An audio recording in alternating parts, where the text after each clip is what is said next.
Sa ibang balita, nauwi po sa habulan ng operasyon ng ilang otoridad sa Maynila para sagipin ang mahini-hinalang Solvent Boys. Narito ang report ni JP Soriano. Nagtatakbuhan ng mga tinaguriang Solvent Boys nang dumating ang mga social workers sa gilid ng Riles sa Blumentritt, Maynila.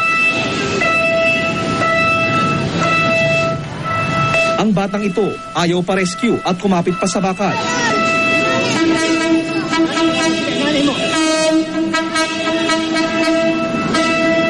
Ayon sa social workers, nahuli pa nila sa akto ang iba na sinisinghot ng Solvent.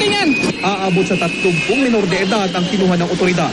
Isa sa kanila ang 11 taong gulang na batang lalaking itago natin sa pangalang Ron na umaming matagal nang nagsosolvent. Wala na raw siyang magulang. Magkano mo nabibili rugby ulit? Minsan po 20, minsan po 30. 200 po puno neto. Hindi mo ba iniisip na baka masama sa kalusugan mo yun? Masama sa iyo yun? Gusto ko na nga po magbago ko eh.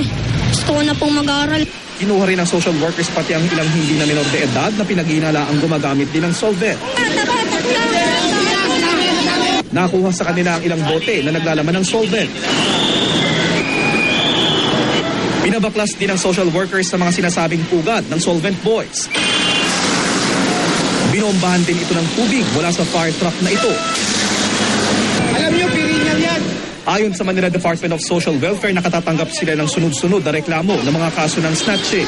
Sangkot daw dito ang ilang minor de edad, kaya agad binuo ang task force para ma-rescue ang Solvent Boys. Sana ito, ma-maintain to, kaya lang ang problema natin dito, walang police visibility rito sa Blumentritt.